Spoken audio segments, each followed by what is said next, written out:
opinions and beliefs presented on this program do not necessarily reflect those of the management, the affiliates and broadcast partners, or the sponsors. Listener discretion is advised. Scarefest Radio, the radio you can see.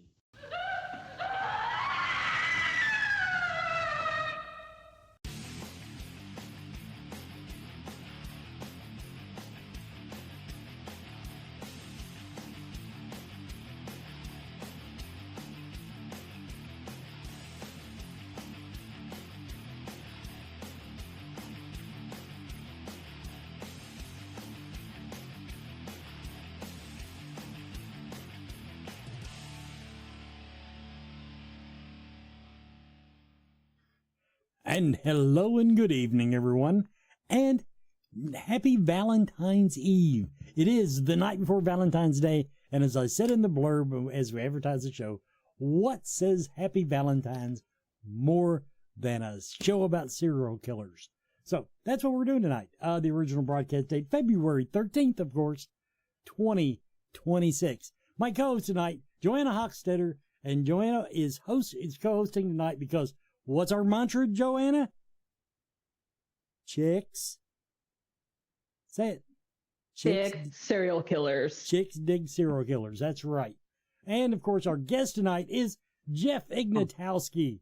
Jeff Ignatowski, who's been coming to Scarefest for quite a while and doing his serial killer stuff. He's got games and a podcast. I had a podcast, bringing it back. All kinds of stuff going on. Jeff, welcome to the show again. Hello, hello. Good to be here. Jeff, probably everybody knows more about serial killers than like anybody I know, so this is just perfect for this episode. I do want to point out, Joe Lewis is reviewing Iron Lung tonight. Iron Lung, the movie that I know nothing about, because I don't know. The description of the movie just doesn't match the poster. I have no idea. And then I have four more celebrity guest announcements tonight. 4 more celebrity guest announcements. These things are racking up fast and we're not even into it good. It's amazing. Okay. Well, Jeff, okay. You presented in 2025. The name of it was, whatever's on the banner here. True Crime, Myths and Legends. You had a big long title on it. I do want to ask, okay, first of all, let's just go back to my mantra. Why do you think chicks dig serial killers? Well, because they all want to know, they want to understand, and they want to understand other people as well as know how to protect themselves from these other people that might be out there looking to be nefarious. Possibly. I'm going to give you a possibly on that. I think it's secretly, even though there's many more men serial killers than women, I'm beginning to kind of wonder, maybe the women get away with it. We don't know about it. That's for sure. Yeah. That they for sure get away with it a whole lot easier than we do. Well, no, I mean, true crime podcast, from my understanding, the demographic is mostly women. Now, I'm not saying there aren't men that watch it and listen to it, but that's just what, I've always heard. And 95% of the time, I get guys that come up to the booth and they're like, man, my girlfriend would love this. So I hear that so much. It's unbelievable. Now, one of the things, this actually kind of caught my eye in the description you gave for I'll read a little bit of the blurb. True crime has always fascinated us, but the stories we think we know often blur the line between fact and fiction. In his talk, Jeff Ignatowski, best-selling author of Beyond the Headline, True Crimes, Myths, and Legends, and host of the True Crime, Myths, Legends, and More podcast, dives into some of the more enduring myths surrounding infamous killers, blah, blah, blah. But here's one that caught me here. Exaggerated reputations. Absolutely. Who comes to mind that had an exaggerated reputation? Ted Bundy. Yeah. Now, explain it. Okay, Ted Bundy. So all I know is what I've seen on TV. So he had, of course, this reputation of being very, very charismatic. However, I one of his victims came out with a book just recently, uh, probably within the last year and a half, called A Light in the Dark, and it chronicles her life, not just about Ted Bundy, but then she talks about Bundy and the Chi Omega murders and how that all transpired. The interesting thing is about that is that night that he committed the Chi Omega murders, he went to a bar trying to pick up several women to take back and presumably murder. None of them would go home with him. So one of the reasons why he was so enraged and why he committed those murders there is because he couldn't pick up a woman at the bar to take home and to kill. So we know that even though it's, everybody thinks he's so charismatic and, women just kind of fawned all over him and went home with him, that is not what happened at all. He often had to come up with some elaborate ruse to get these women to go with him and to, get them into compromising positions.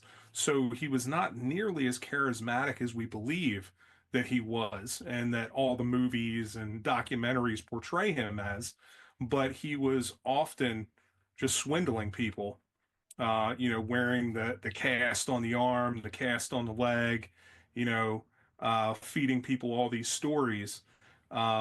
Whereas, he was certainly somewhat charismatic. I mean, he did get the judge to say that, you should be a lawyer. He pulled the wool over their eyes, but let's face it, he represented himself and he clearly didn't do a very good job of it. Well, and that's making the assumption that a lawyer would have done him better. That's for sure. Yeah, that's innocent until proven guilty. Okay, I know the mantra. See now, okay. Of course, I'm not up on. I don't keep up. I don't listen to true crime and stuff. I see a little bit on Netflix. We did go through a spell there where Tubi has a buttload ton of documentaries on serial killers, and I watched about all they had at the time. Like Bundy, to me, the only thing. Now he was the one when they made the movie. He was a fairly good looking guy, so they picked a really good looking guy to go with it. Now, I guess the last one that really came out made a big time was Jeffrey Dahmer, wasn't it? They did the series on. Did you watch that? Absolutely. One thing I always wonder about these series, in particular that one, how much, I guess, just how accurate. It's one thing, a documentary is one thing, but when you're doing a series like that, I mean, I'm watching the hospital show, Grey's Anatomy, and I'm not a doctor, but I know that ain't how it works. Now, that being said, how accurate was that one in your mind? So the Dahmer one, I'd say, was probably about 70% accurate. They did a really good job with the accuracy in that. There were a few things that were like, for example, the woman that he went over to her apartment and presumably gave her some, human meat, did not live 2 doors down from him. So it wasn't in the same apartment building. So that was inaccurate. Some of the people that came and talked to him were not there in the same building. They may have lived in the next building over, so there were a few things that were inaccurate, but on a whole, that show was so well done. And they did a really great job of being as accurate as they possibly could, with barring those few minor things. Now, the one that is really interesting to me right now is they released the Geen miniseries. Yeah. And so Geen just came out. And of course, we know that Geen is huge within, the horror movie franchises and stuff because he influenced so many of them. That show was incredibly inaccurate. Now, you don't have to give me any spoilers, but I'm going to just say it doesn't surprise me because, okay, a lot of people's not going to like this. Ed Gein, as far as the serial killer part, to me, was kind of an underachiever. I mean, yeah, now admittedly, when it comes to doing weird shit with bodies, he cornered the market. I mean, nipple belts and lampshades and all that stuff. So he never made a lampshade. Okay, there was I didn't know what there was a nipple belt. Yeah, he was interested in that. So, with that one, I think the biggest problem that I had, and I just released a magazine too called True Crime Quarterly, where I actually cover this. But through the first like third of the show, they have all these different scenarios that are coming up where he has his girlfriend and, they're going out for ice cream floats and stuff. Well, Ed Gein never had a girlfriend. He was the quintessential weird small town guy. His like girlfriend was his mom, wasn't it? Yeah, that's probably the closest thing that he would have had to a girlfriend. And so they build up this whole thing for viewers, but all of that is incredibly inaccurate. And then in the very last episode, they say, well, all of this was in Gein's mind. All of this that was happening that you've just watched. Well, the problem is 90% of the people that watched the show never got to the last episode to find that out. So you've just sold them a whole line of shit for the last 8 episodes that they don't know whether it's true or not. And so much of it was inaccurate. One of the things that they had on there is they show a chair that's covered over with human skin, and it has a nipple on the chair. Well, that is completely false. Ed Gein did have a chair. He did have some skin on it, but the skin was literally a piece of human leather that was maybe 2 inches by 3 inches that was on the front of the chair. I've seen pictures of it. They actually have the photographs of the police reports and everything at the museum in it's in Graveface Museum there in the Carolinas. And so I've been down there. They actually also have the picture of Mary Hogan, who was hung and, cut open like a deer in his barn. They have that photo there too. Joanna, over to you. Oh, my turn. All right. So I have a couple background questions. So do you remember the first case that genuinely unsettled you and why? Yes, and it would be the David Parker Ray case, which is interesting because he was never convicted as a serial killer. He was also never convicted of anything. He had kidnapped a bunch of women. He was called the Toy Box Killer, and he got that nickname because he had a van that he would drive around in, and it had a torture chamber in the back of it. And so there was a audio cassette that he would play the women as they would wake up bound in this torture chamber.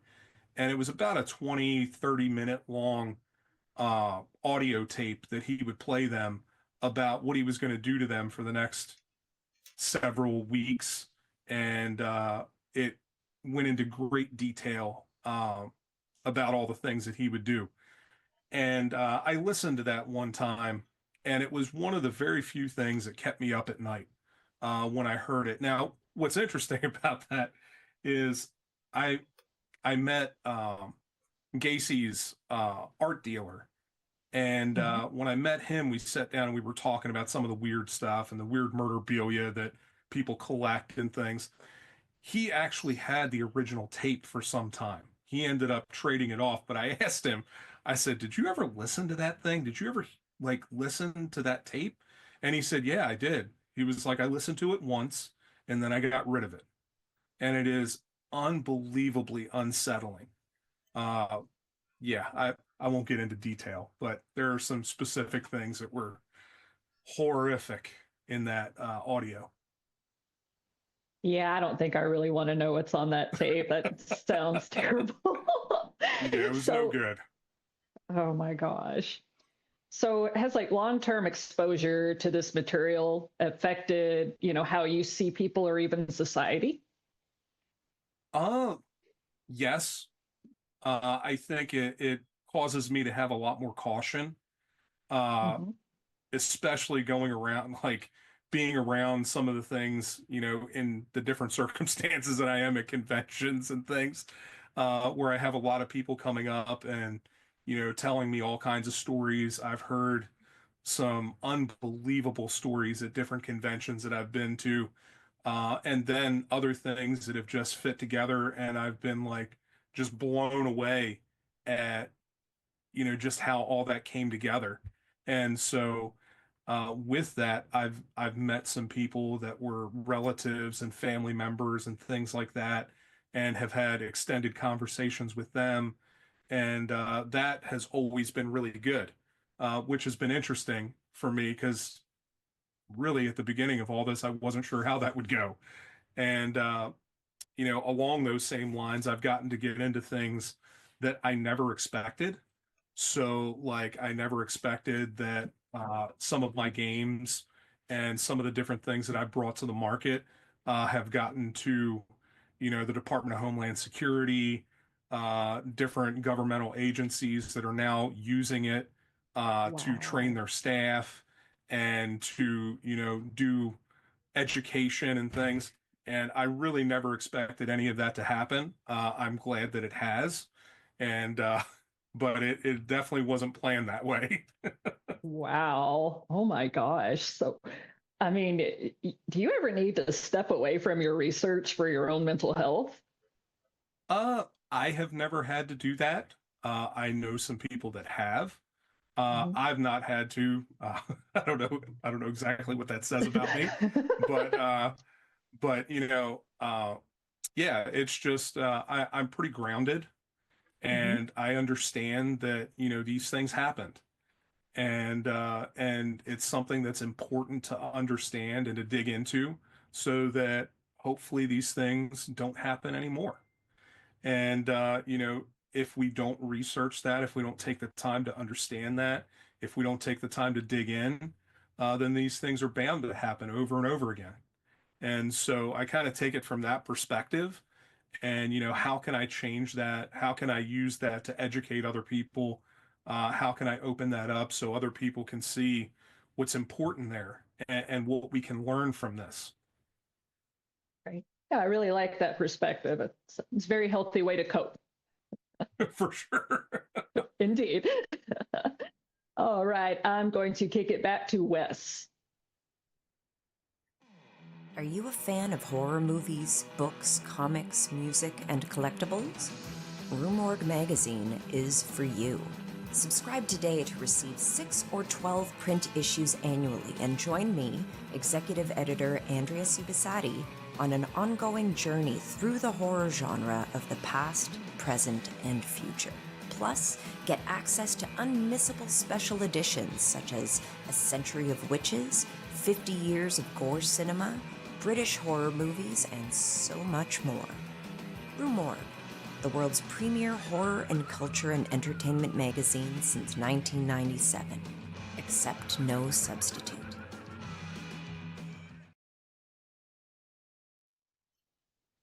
And welcome back, everybody, to Scarefest Television. We're talking to Jeff Ignatowski tonight about serial killers and stuff like that.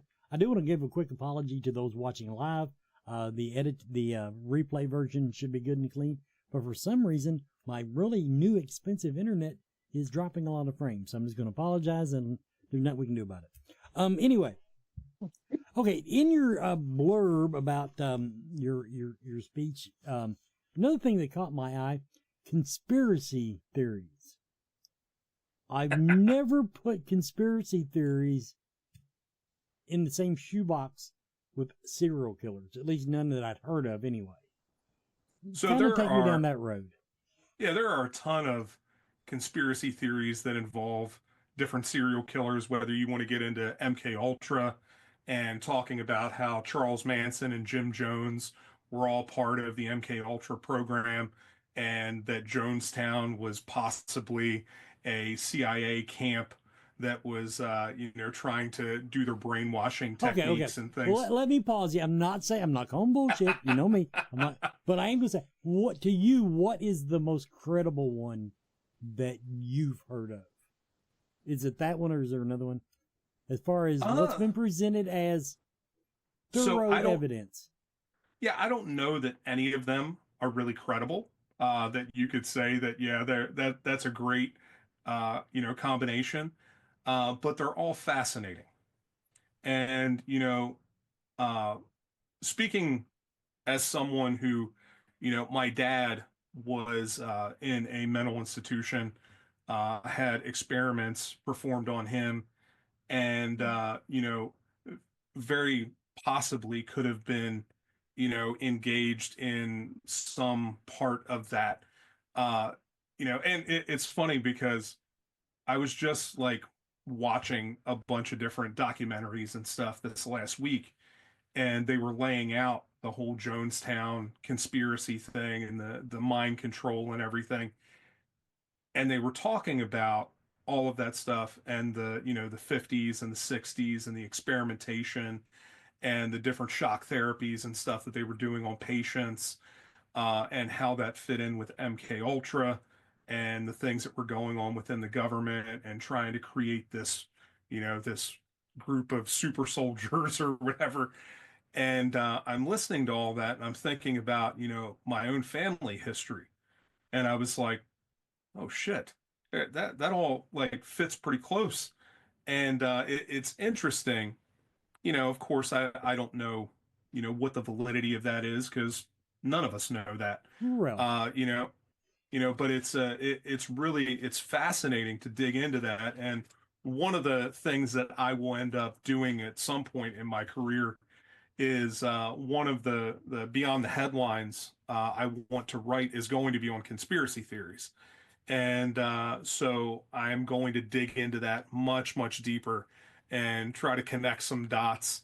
I've also got another volume that's going to be on assassinations, which will cover, the JFK assassination, the RFK assassination, Malcolm X, Martin Luther King Jr., and, these are all things that happened, really within a 5 year period, in the 60s. Uh, and we're not sure like whose involvement was in any of those things. They're all very closely related as these top uh, you know people in our society at the time, and you wonder, is there a common thread? Is there a common theme there? I know I did an interview with oh, why did his name just escape me? Uh, I, Paul Vaquette just sent me a No message judgment. the other day, No and judgment there. I lost it.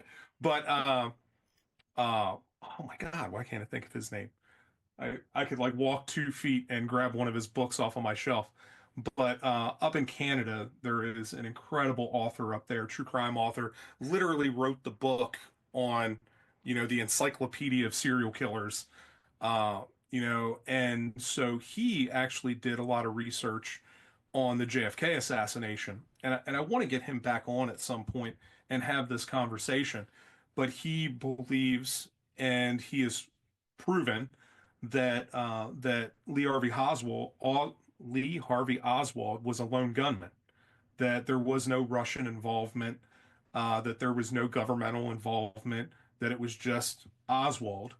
And I'd be interested to hear all of his perspective on that. But he went to Russia. He is Russian, and went to Russia and looked in all the files and tried to tie together you know if Oswald was actually there, if he actually had meetings with some of the people in their secret police and things, and could find nothing. So I'm interested to see what that actual evidence is. And that's one of the things that has really been fascinating to me in studying and researching all of this, that like I have not ended up where I thought I was going to end up in a lot of different areas. I thought I had a good grasp on some of these different things with different serial killers and things. And then I've had conversations with people that are experts in that field, and I've walked away with different conclusions for those things.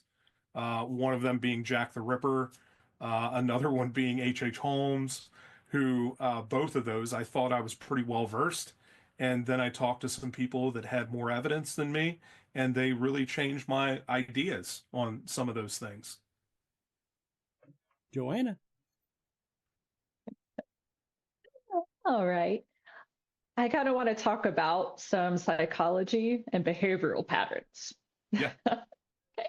So, from your research, what traits show up most consistently across serial killers, if any? So, obviously the lack of empathy is huge. Most of them really don't have any warm and fuzzies about anybody. They could do anything at any time. The grandiosity is a big thing. They think that they are better than everybody else, that they can't do anything wrong, that they're always right. That also falls into the narcissism that many of them display. And then there's typically some sort of antisocial personality disorder mixed in there, which often enables them to kind of disassociate from what they're doing and, not allow that to keep, most normal people couldn't go and, kill somebody and chop off their head and carry it around with them for a week and just walk up and say hi to the next person in the restaurant with them. I hope not. You never know, right? That's for sure. So, how important are childhood trauma and environment compared to genetics or neurobiology? So I think they all kind of go together. I think that sometimes there is this mix that happens that becomes kind of the wick for the bomb that could go off at any time. Uh, and so childhood trauma plays a big factor in that, which is really interesting because me and a friend of mine who is a Bundy expert, uh, EJ Hammond, are at some point going to get back to writing a book that we wanted to put together that really highlights that whole idea. And we wanted to take, 10 to 15 different serial killers and dig into their history and really look at what influences their childhood had on what ultimately they became later on. And so I think it plays a huge role in that childhood trauma into what happens later on. Although we do have killers that we find that had very little that we know of childhood trauma. So it's fascinating that there would be people that had relatively normal childhoods that would go and kill a bunch of people. That is not largely the case, but it'll be interesting when we go through some of the top killers and to really see if there are any patterns that we can pull out of that that are common to all of them. I don't know that to be true yet, but it'll be really interesting to see what happens there.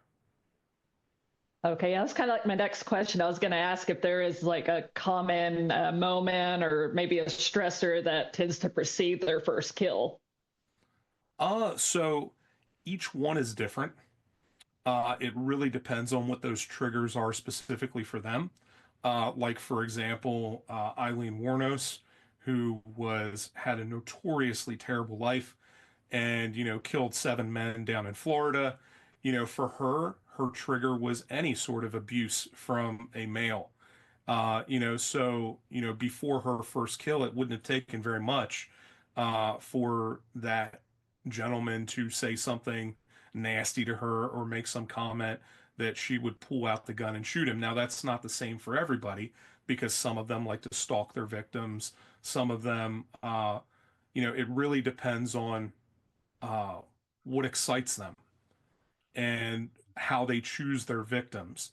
So, like BTK, who spent, days and hours stalking his victims and choosing them for a variety of different reasons, would be very different from somebody like Eileen Wuornos, who was triggered by some form of abuse. And so it really just depends on the person and what those individual triggers are. Okay, yeah, that definitely makes more sense. So, I'm going to turn it back to Wes. I made the music loop this week. I fixed the problem in last week, by the way. Okay, everybody, it is time for the announcements of the evening, and I'll do them in my Valentine's voice. Super sexy. Sound like a bad Southern Baptist preacher. Hotel blocks for Scarefest weekend are now available on the website. We anticipate offering a shuttle from the Clarion Hotel only, but if this changes, we will update the site accordingly. So hotel blocks are open now for Scarefest weekend. Now, rooms are still available for Spawn of Scarefest, i.e. the graphic. Stay on site and don't miss a moment of the horror-filled weekend. Pick them up on the ticket page, spawnofscarefest.com. Now to the announcements. Speaking of Spawn, Spawn welcomes Yosan and most recently lighting up the screen in Hard Eyes. Yosan has quickly become one of the most talked about rising names in horror. If you've seen Hard Eyes, you already know the intensity that he brings to the screen. Sharp, charismatic, and absolutely unforgettable. Now you'll get the chance to meet him in person at Spawn of Scarefest. And if you're building your Hard Eyes moment, this is it. Now let's talk Scarefest weekend. You already know we've been building up something special with killer clowns from outer space, and tonight we're adding to that lineup. So welcome Suzanne Snyder. Suzanne is forever part of cult history as Debbie in Killer Clowns from Outer Space. That cotton candy cocoon scene, that's hard to say. Cotton candy cocoon scene burned into all of her brains. And I just want to say, this woman is absolutely gorgeous in real life. She's pretty as she gets older. Okay, next up, we're heading to 1986. Night of the Creeps fans, we're not done yet. We're adding Ken Heron to the lineup. Night of the Creeps has been one of the most loyal fan bases in horror, and we love continuing to build that reunion for you. The Creeps are multiplying at Scarefest weekend this October. Thrill me. And finally, Texas Chainsaw Massacre Part 2.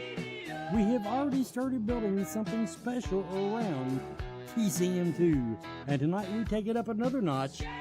Please welcome Caroline Williams. Stretch Herself is coming. Did anybody get that? I think somebody did get that in there. Stretch Herself is coming to Scarefest weekend. If you know, you know.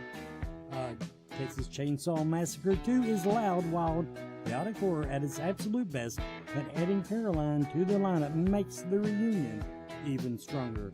The Chainsaw family is growing in Lexington.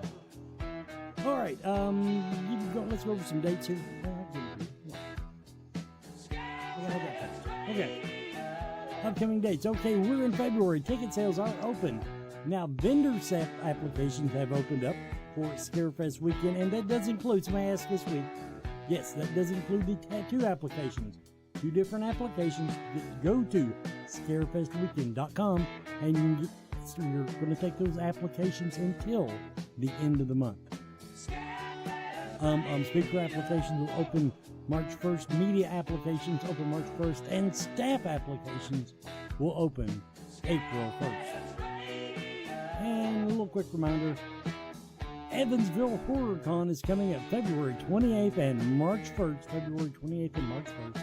And yes, myself, Joanna, and Barbara will be working the table. If you want to hear more about that, go to evansvillehorror.com. evansvillehorror.com. And Barb's little blurb here, just in time for Valentine's Day weekend. Join Barb and special guest co-host Rachel Mike this Sunday night. I'm sorry, no comment. This Sunday night for another live episode on YouTube, welcoming chat participation. Don't miss 10 sexiest vampires of movies and TV, Sunday at 7:15 p.m. Eastern Time at Fear the Talking Heads. At Fear the Talking Heads. Okay, and a little blurb there. Scarefest Weekend Film Festival is now taking entries now take a picture, support our filmmaker, and you think you may not have heard about it. We're Film Freeway. Links on the website, links on scarefactweekend.com. Get those, and I am going. I'm not going. Nobody's going to know what it is. I am going to film a horror trailer. Just saying. I won't even tell the judges. Put it in there. All right. The perfect AI platform. There have been a lot of controversy. Okay, I'm going to tell you. Yes, I use a lot of AI stuff doing my graphics and stuff. It's easier because I'm not an artist. Now, that being said, there's this whole wave of people going, you shouldn't do that. You're like, towns die every time you do a graphic. Okay, here's how I'm going to look at it. If I'm looking at it like when they said that when everybody started driving cars, it was going to kill the blacksmith industry. Okay, yeah, maybe. But the point is, if you don't get on the AI platform right now, if you don't get on the bandwagon, you're just going to miss out. So I'm already late to the game. So I'm playing catch up. I just want to put that out there. But if you're going to get into AI, really great platform to do it is Galaxy.ai. You get 3,000 plus AI tools on one platform. Go to my website, scarefestradio.com. Click my link and I get a little credit for it. But really, if you want a good variety of tools, that's the place to go. Okay, back to our guest tonight, Jeff Ignatowski.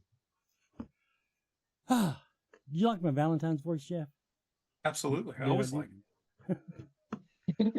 As I'm getting older, that's almost the only voice I have left. Okay, I made a couple notes here. Okay, somebody in the chat room was talking about it. And I know what my opinion is, but I'm going to get your take on it first. Do you, okay, we locked some of you guys up for years and years. Now, some of them we finally do get around to killing them. But do you think these well, I'll use the word psychosis. I don't know what it means. Do you think the mental state that these people, these serial killers, for the most part are in, do you think that's something that even can be treated and cured? No. Once you get to a place where, like somebody like a Ted Bundy, a Jeffrey Dahmer, there's never going to be a cure. Now, if you can get to them before, there is this breakdown of humanity that happens. Maybe there's some hope there in curbing that behavior and giving them something else to look at, because like I said before, it tends to be an accumulation of circumstances and things that lead to this first event. And then that first event, they continue to need to live up to the fantasy that they have going on in their head. And but if you can stop that fantasy before then, maybe there's hope to change that behavior or to, find another avenue or an outlet for that energy that they have. But after that happens, once the bloodlust is satiated, it's kind of a done deal at that point. They're going to continue to do it and continue to move forward, and there's no stopping that. And what are you going to do? Leave a knife on the table and just test them? No. Yeah. Well, like Bundy once said that, there is no greater, feeling of godhood than standing above someone and watching the light go out of their eyes. Once you have that kind of feeling, that kind of power over another human being, you're not going to be able to get that any other way. And that is probably the scariest thing about any of that there are people out there that understand that. Okay. Not so much a discussion. I'm just going to put my 10 cents worth in. I'm seeing, there's a lot of people, I'll say it, I see a lot of people on Facebook right now. Would not surprise me. I guess they killed puppies when they were little, which, I've been told that's a very common thing with serial killers is torturing or killing animals. But it's very depressing to watch. That's my commentary on the way people interact now, where we seem to have lost as a society. We seem to have lost not only the respect for the people, but the respect for life. Oh, absolutely. It's fascinating to me. Of course, I have the booth that I have, but you've been to my booth, and I have the little soil samples from different locations and stuff, and I have people come up and they look at those, and I have some very famous people, everywhere in every spectrum, right? Not just true crime, but different areas of life. And the comments that I get from some people uh, definitely cause me to pause. And the amount of anger and the wishing for someone else's death is I watch that and I'm like, man, like there's a real issue here where we can't, we're hoping that this person, uh, we wake up tomorrow and this other person is gone. And that is not a positive thing to walk around with that kind of anger and hatred for our fellow humanity. That is a huge issue, and I think that that goes right along with what you're saying. We have a very different relationship with humanity around us, and you see it a lot of times, even like just going out and driving around, and the amount of angry people that are out Mm-hmm. there because you're driving close to them. Like, just settle down. It's not that serious. I promise. Joanna?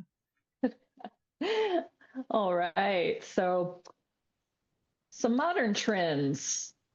Do you think serial killers are becoming less common or harder to identify? Uh, it's interesting because there have been several new serial killers that have been identified over the last couple years. The Long Island serial killer being one of them. And, so I think that it's kind of a toss up, and I wouldn't have answered it this way, maybe a year ago, because I think that it is much, much more difficult to get away with those types of crimes now. Our forensics is so good that it is really kind of limited the amount that people can go out there, and the communication between police departments and things are so much better now that it is really hard for a killer to go from, county to county and continue killing people. So I don't know that we'll see body counts like Bundy or, Dahmer or people like that in the future. But at the same time, I think that just like everything else, people get more and more sophisticated and, or maybe not sophisticated, and they find ways to subvert the police and different law enforcement. And so I think that, some of it is that it is getting harder to catch them. But then there is a large part of that where it is just not easy to get away with that type of stuff anymore. So it's kind of a catch-22. Okay, yeah, that kind of leads to what I was going to ask next is how has like technology and surveillance changed the way serial killers operate? Oh, the fact that everybody has a camera and everybody has evidence now. Like you can't go anywhere without being on film, which makes it extremely difficult, whether you're at the gas station or you're at Walmart trying to buy your supplies. Right. There is a timestamp, there is a video, there are receipts. So it is incredibly difficult for people that want to do those types of things to get away with it. So technology has come a long, long way to really identifying people, and even the worst uh, gas station cameras are still digital, and they can clean them up, and they can see your face on them. So, Oh, yeah. Okay. So, what should people like maybe realistically be aware of and like versus what's overblown fear? so I think you mentioned it earlier, and I think that body language and just that kind of understanding the psychology of the people around us and understanding those cues that people give off, and trusting your gut and knowing like, hey, there's some stranger danger going on here. I need to stay away from this or that person, I think is incredibly important now, as we move forward and we have all these, you know, we're in this society that is so connected. And we do one of the things, one of my favorite shows to watch is a show called Evil Lives Here. And I believe that ID does that show. And one of the things that they talk about on there all the time, and they interview, you know, family members of the killers or victims and the families and stuff, and they talk about this whole story and looking at this other side of these killers. And one of the things that they say on every episode is that there were signs. And, you know, that is the truth. There are always signs of a person, whether they are ramping up, whether they are becoming more violent, they're expressing more, you know, crazy, outlandish ideas or feelings, and we can pick up on those things. And if we're cognizant, we can see those things and know, like, oh shit, this isn't good. This person is going to have some kind of critical mass, and you know, some things may happen, and we need to be mindful of those things earlier so that maybe they don't ending up killing 10 people or, you know, doing what they tend to do. Indeed. Yeah. So bottom line, trust your gut. Absolutely. It's there for a reason. Indeed. Indeed. So I will kick it back to Wes. Hey, Scarecast fans, this is Joe Lewis of Bonehead Weekly, and I posted something, first time I've ever done it, like, do you want me to see the new Dracula by Luke Besson or this new Iron Lung movie that I knew nothing about this YouTuber whom I also don't know? Iron Lung. I can't tell you the last time I walked into a movie theater and had absolutely zero expectations and knew almost nothing. I didn't even watch the trailer or anything for this. I don't know who this guy is, Markiplier, or whose real name is Mark Fishback. So I thought this movie was about some sort of slasher or something. It's not. It's not even remotely about that. And he self-financed it based on a video game that I've never played that he plays. And the plot is really simple. In the distant future, there's an event called the Quiet Rapture that causes all the stars and planets to just vanish. And those on the space stations and spaceships are remaining, and that's it. There's just a few. And people are starving, and we are stuck with this guy who's a convict, who we later know his name is Simon, also played by Markiplier or whatever his name is. And he is in what we look like an iron lung in this sea of blood, looking for something that we don't know. And the plot unfolds as it goes. And it's actually a little over 2 hours long. I really liked it because it's so different. And the things that I liked about it is going to make a lot of people mad. It doesn't explain a lot. It doesn't give you a ton of details. It slowly builds. It slowly releases the information. I can't believe that I'm saying this, but Mark Fishback, Markiplier, or whatever his name is, does such a good job. He wrote it, he directed it, and he stars in it. And truthfully, for someone who just does YouTube video, I don't know a thing about him. He did a really good job acting in this. The movie looks so good. The music is so good. I just can't the only negative things I can say about it are I'm not crazy about some of the shots where it's so fuzzy. It's just a personal kind of taste thing of out of focus shots. It is a little confusing towards the end, and they don't give you a ton of explanations, and what the ending is up to you. And I went back and read some more, and yeah, it's kind of up to you. This movie has something that I think is lacking in so many new films. I know some of you, I like some of the Marvel films, but they're made for everyone. I tend to love movies that are made for specific people that have what we call a vision or a specific purpose or a specific voice. Like, that's not going to work for you, but some people, it's going to think about them later. They're going to think about it later and it's going to work. This is a movie with a very specific voice, with a vision of blood. It's kind of a science fiction horror thing. It really, to me, is reminiscent of late 80s, early 90s direct-to-video, low-budget kind of things. only they didn't lean into where they eventually see the rubber monster and it doesn't look so great. This one's not so much. Are there monsters? Is there blood? Absolutely. There is those things. There are those things. However, it just sticks with the purpose of what it is and his vision. And I really liked it. I've never played the video game. I'll probably never play the video game. I don't know that I'll ever watch the movie again. But should you see Iron Lung? Absolutely. I really enjoyed it. It's so cool that I've now seen 2 movies in a row in the theater, Send Help by Sam Raimi and this Markiplier's Iron Lung, that I think are really good, that I think are somewhat different. I liked Iron Lung. I really did. It was cool. And there wasn't a ton of people because I caught it. It doesn't matter when I caught it.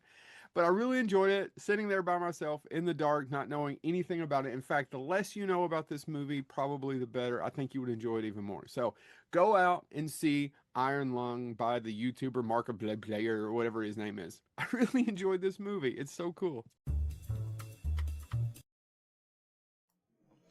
And welcome back, everyone, to the final segment of Scarefest TV with our guest, Jeff Ignatowski. Before we get into doing your plugs, I did want to ask one thing. Very quickly, I know there's always an unsolved crime, but what's the big dog on unsolved serial killers? Do we have a big dog in that? So obviously, Jack the Ripper, Zodiac. Oh, no, I want something now. I want something modern. So, the biggest one that is going on right now is still Long Island.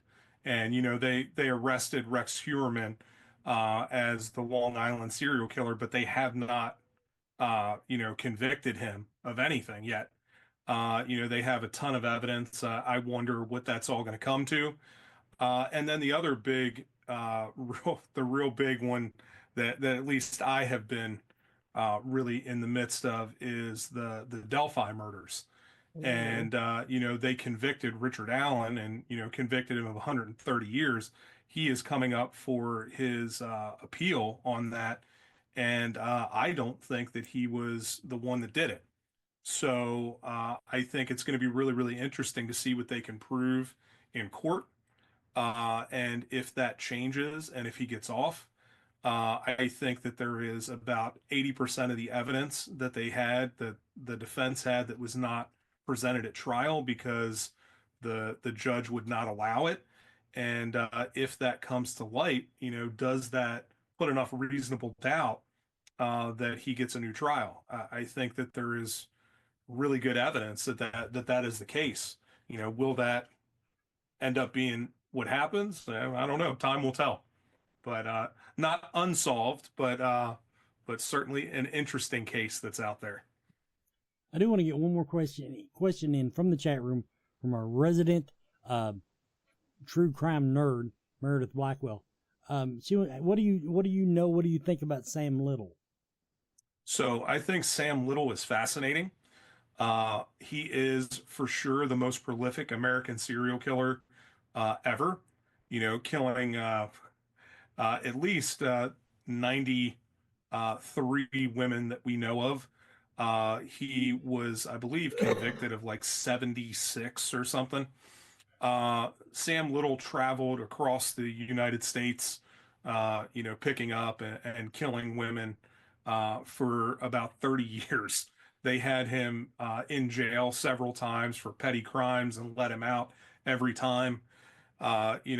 He certainly committed lots and lots of crimes all over the United States, admitted to many of them, drew pictures of his victims. And actually, I had a friend of mine who was working with the FBI, helping them to find some of the unnamed victims of Sam Little, and had helped them find a dump site here in northern Kentucky where he got off the highway and had dumped one of his victims. And so they actually did find a body up just above where the Beverly Hills Supper Club was in Covington. And they found a body up in a retaining wall up there. And they believe, they haven't said for sure, but they believe that it is one of Sam Little's dump sites. Okay, now on the plugs, let's okay, now I did not know you had paused your podcast which is called True Crime Myths, Legends, and More. When are you planning on bringing that back? So I already have some people that are that we've briefly talked about doing some new episodes. Uh, I just remember the name of the author, Peter Vronsky, who was the guy I was talking about earlier. Sorry, guys, not to loop that all the way back around, but yeah, hopefully soon we'll get some episodes. My buddy Paul Vaquette contacted me just about a week ago and said, "Hey, I'd really like to get on and do a talk on the new book I'm releasing, and I need to get on the shtick and really get that scheduled and everything. I've got a list of other people that I need to contact back and get them scheduled for dates. And so hopefully in the very, very near future, we'll have some new episodes up. And did you grab your calendar? We want to tell people where they can find you, where they can buy the game, Killer, the card game. And also you have something here about a new RPG game, Killer's Shadow of the Mind. Yeah, so we have the new RPG that I just released, and we're still building out things and putting stuff out for that. I'm actually going to be doing a playthrough of our Jack the Ripper source book here in on the west side of Cincinnati next weekend on the 21st. There's a little bookstore called Snapdragon Books where we're going to be playing the RPG there. Anyway, I'm going to be in Pittsburgh next for the World Oddities Expo on 2/28 through March 1st. I'll be there. I'll be in Detroit on April 4th. There we go. We'll be in Chicago on the 11th and 12th of April. And then I have a choice. It's like choose your own adventure. But I am trying to decide between, and maybe you guys can help me out there, if I'm going to go down for Louisville Horror Con or do another Horror Con out in Pennsylvania on the same dates. They're both on the 16th and 17th of May. And I'm not sure which one I'm going to do yet, but I have my name in for both of those. And then, of course, after that, we'll be at Spawn a Scare Fest. We'll be at World Oddities Expo in Louisville. I'll be in Columbus, Cleveland, Virginia Beach in August, which is going to be hot, but it should be nice. They have air conditioning. Don't worry about it. They have air conditioning. Yeah, for sure. Yeah. Then I'll be down in Nashville, which will be equally as hot. And I'll be in Nashville. I don't know how I did this one. I'll be in Nashville on the 8th and 9th of August and on the 20th through the 23rd. Now that second one is going to be for a show called Killer Nashville. It is a true crime and horror author convention. And I will be down there because they will be releasing a new book called Malevolent. And I wrote a chapter in that book. So I didn't write the whole thing, but I wrote a chapter in there entitled Stalking, BDSM, and the Illusion of Control. And so that one is very much focused on BTK, on Ted Bundy, and I cover a couple other serial killers in there, and we talk about all of those different things. And so hopefully I'll get to go there and I'll pick up an agent, a book agent, because, I put out a couple books now and they've been received very well. And, but I know shit about the book industry and I need to know more about that because I need somebody to help me navigate that wild world. Then I'll be in Baltimore, Indianapolis, and Minneapolis at the end of the year. Well, good luck with all that traveling. That you I thought my summer was going to be busy. I don't even talk about it. Everybody, we'll have something for you next week.